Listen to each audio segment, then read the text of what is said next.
Hey, welcome back to 25 Days to Slay. If you struggle with self-sabotage and you want to up-level in the month of May, stay tuned because this content is for you.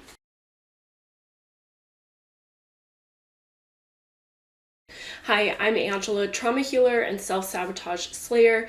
I help healers, soul-led coaches, and trauma coaches slay self-sabotage so they can embody freedom, live on their terms, and do business their way. And today we are talking all about how to slay procrastination, which is something that my clients and a lot of my audience deals with on a consistent basis. How do you stop struggling with procrastination? And procrastination can look like you put things off until the very last minute. You do other things that might be easier or around the house so that you don't have to do the work that you know that you need to do or that's going to push the needle forward in your business. This can look like a plethora of things, but most of what my audience sees as doing things around the house, most of what my audience experience is doing things around the house or waiting until the very last minute to do these things. So if this sounds familiar, stay tuned because we're going to dive right into this. First and foremost, procrastination is a coping mechanism, which means, and if you've missed any of the videos, I'll actually link them here, but that means that the reason why you procrastinate isn't because you're lazy, isn't because you don't want to do these things, isn't because you don't know how or you're incapable. It has to do with not feeling safe with what it is that you're doing, achieving, or becoming. And so because of those things, the first and foremost, most important thing that you want to do in order to slay procrastination is, of course, to heal your trauma and heal or unlearn unhealthy childhood conditioning. This is the foundational piece to everything, but you do want to make sure that you are working on this on a regular basis because, as you know, healing comes in layers. And so when you're procrastinating, if you're procrastinating and you're not aware that it has to do with feeling safe, then you don't know how to address slaying procrastination in the first place. So your job is to realize when you are actually procrastinating and why you may not be feeling safe and work on feeling safe within your body. You know this as a coach. This is so critical to you and your clients to be able to hold space for yourself, to be able to see phenomenal results. But if you are secretly struggling with these things and you don't have to really show anybody that you're struggling with these things because it's easy to hide, then eventually you will procrastinate so much it turns into other things, and then it turns into this huge sabotage when really it might just be this little thing and it might be some resistance. It might be that you're just not fully safe with what it is that you're doing, and that part of it, when you're just procrastinating, it's actually a really easy fix. And this is, of course, what I help my clients with. But what I'm going to do is I'm going to give you 3 questions to ask yourself to help you create breakthroughs and aha moments. And then I'm going to give you 3 tips to slay procrastination.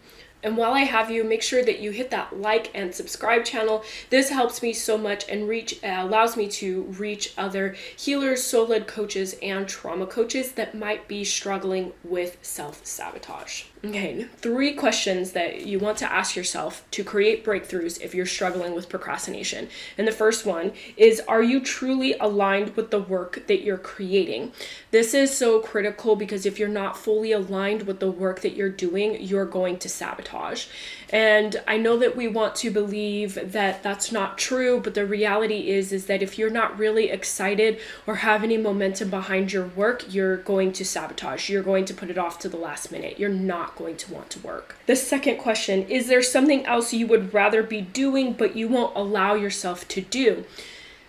We do this a lot because we're supposed to be working and we can't have fun before we work, or we can't go do X, Y, and Z until we work. And sometimes that actually puts us in a space of resistance and causes us to procrastinate. Whereas if we would just allow ourselves to do the things that we wanted to do first and then work, it would create alignment and flow would be so much easier.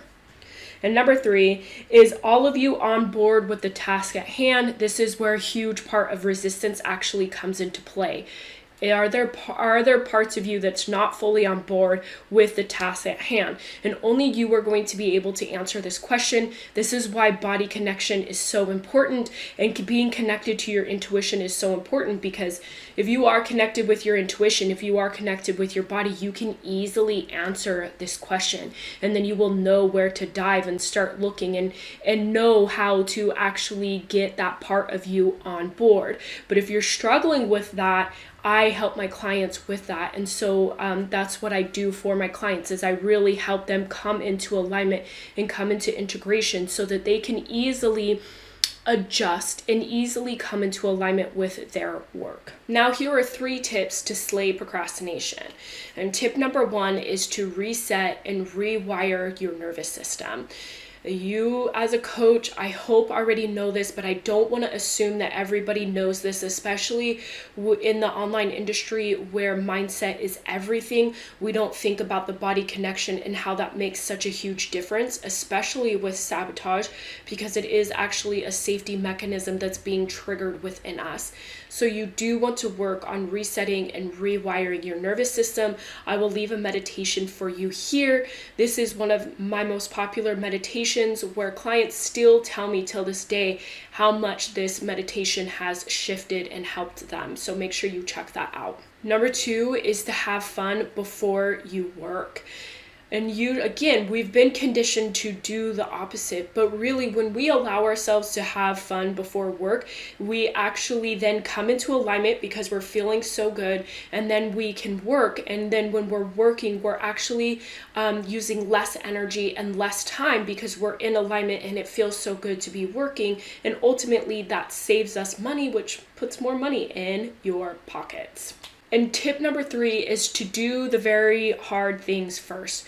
The things that you don't really want to do, the things that you know are going to move the needle forward in your business, the things that make you super uncomfortable, do those first. And when you do those first, everything else is easy, and then you feel accomplished, and then you're more willing to do other work and not put it off. But also, when you do the harder things first, you're not overthinking how you're going to get this done and when you're going to get it done. You just go in and get it done, and it makes things so much easier. So these are 3 tips to slay procrastination. Now, if you are struggling with procrastination, you are probably struggling with doubt as well. And if you are, I have something for you coming up on May 25th at 10 a.m. Pacific Standard Time. At 10 a.m. Pacific Standard Time. It is 7 steps to slay doubt and show up bigger, badder, and bolder online. This is a masterclass for healers, soul-led coaches, and trauma coaches who want to skyrocket their authenticity and their confidence so that they can attract soulmate clients. So if this resonates with you, I invite you to go down to the description below and sign up and register for that masterclass. There will also be a workbook that goes along with that. So make sure that you check that out down in the comments. Again, that will be on Thursday, May 25th at 10 a.m. So make sure that you check that out. I just realized that I might actually have to change the time on that. Probably because my daughter has an end of the school year thing. So I might be changing the time on that. It might be 9 a.m. But just be aware that it's going to be on the 25th. So just know that it will be on the 25th. It will be there. Make sure you register and check that out. And then you can get involved with the group and the community that I'm super excited about. And make sure you hit the like and subscribe button. And I will see you tomorrow. Bye.